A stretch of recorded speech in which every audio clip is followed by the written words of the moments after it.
everyone who's writing off the opposition cannot be written off, as we've seen in the 3 state elections. The opposition, and we got picked up breakup. Rajasthan, Congress got 39.6, Chhattisgarh 42.2, Madhya Pradesh 40. So if they have 40%, hold on, they are in the fight. They are in the fight.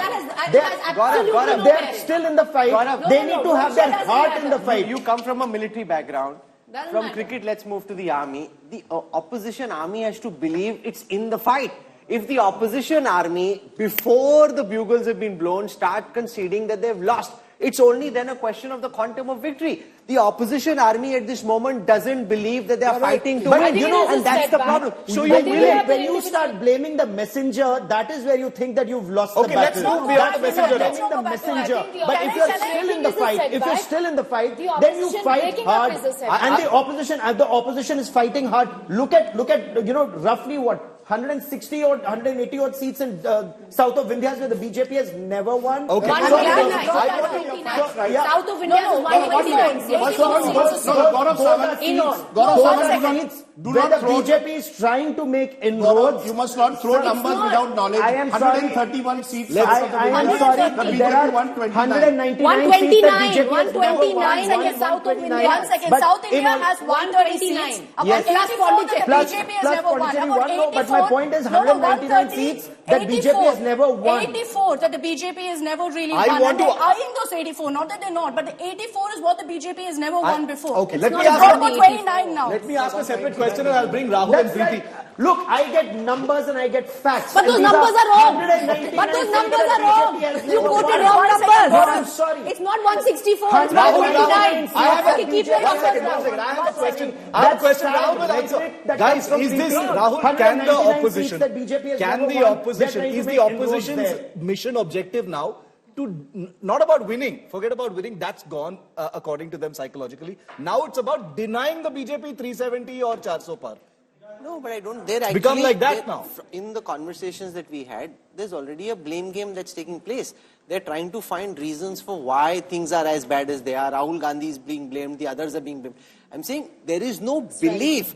And unless there is belief, the outcome will tend more in the direction of those who have belief than in the direction of those who don't. So this walk has worked then. It's about who's to blame. No, I actually believe, and this is interesting because this was part of this lunch conversation. Everyone asked me this, how many seats do you think the BJP will get? I said, actually the story of 2024 is not how many seats the BJP will get. That's wrong. The real story of 2024, because the BJP could get 303, it could get 320, 350, it will be anywhere between 280 to 360. 360 with allies, I would think, or 370 with allies. The real story of 2024 is how many seats will the Congress get. True. The Congress has ended up with 44 seats in 2014, with 51 seats in 2019. Could they get even lower this time? And if they get 3 consecutive elections of getting less than 50 seats, the impact that will have. To my mind, that is the story. Will the Congress implode? Will it disintegrate? Okay. That's the story of 2024. This 400 Paar and all, the BJP, whether it gets 300 or 400, Narendra Modi will be the Prime Minister of the country. It doesn't change anything. I think when it comes to that, what the Congress is doing, and I'm sorry to constantly bring it back to the South, but I love the South. But when we talk about that, that's what the Congress keeps doing. Talking about North versus South. I would say that maybe with the Congress doing that, I agree with Shiv, that the idea is kind of to ensure that, the BJP doesn't reach that number. It's a psychological figure that the Congress doesn't want them to reach, so they're focusing on the South. How does that change anything, Akshita? How does whether the BJP get 350? No, it's just an index of how crushed the opposition is. The real story of 2024 is where does the Congress end?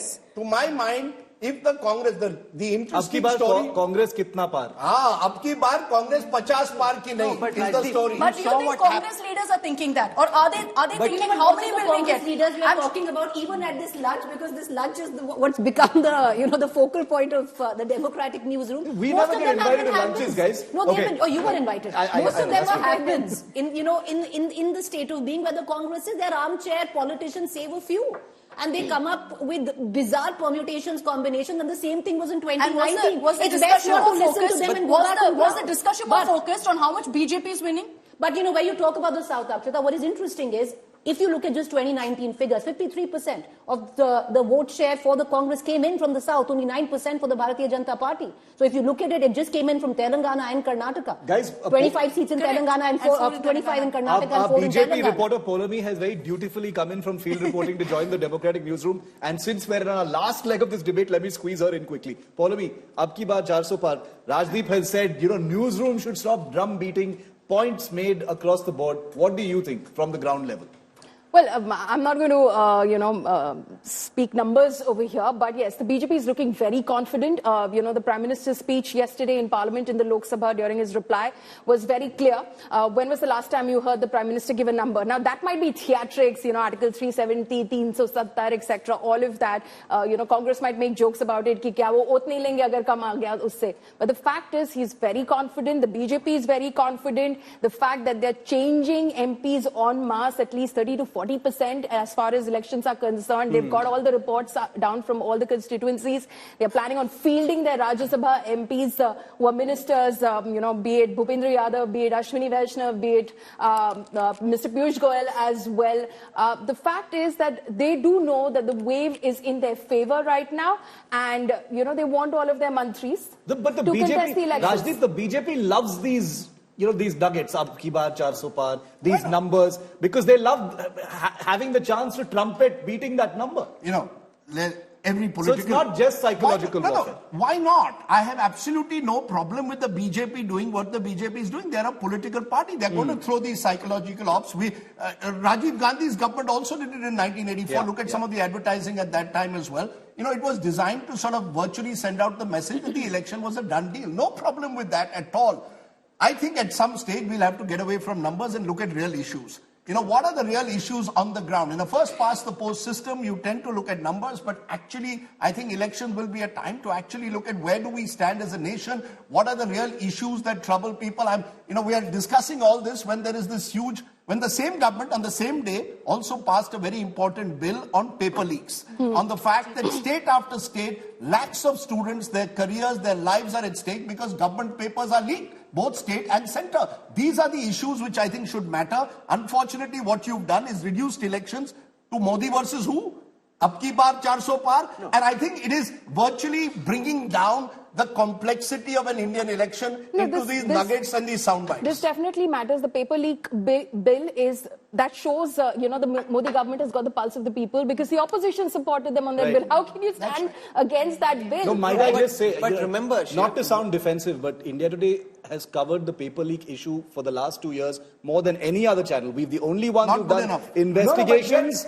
We've led with coverage. I just want to say that we are completely different from the rest of the media. We're reporting every side of the story. So this anguish, I fail to understand. I want to see the paper leak issue on India First tonight. No, tonight we have the Uniform Civil Code, and that is why you must watch India First at 10 p.m. tonight. There are 9 as well.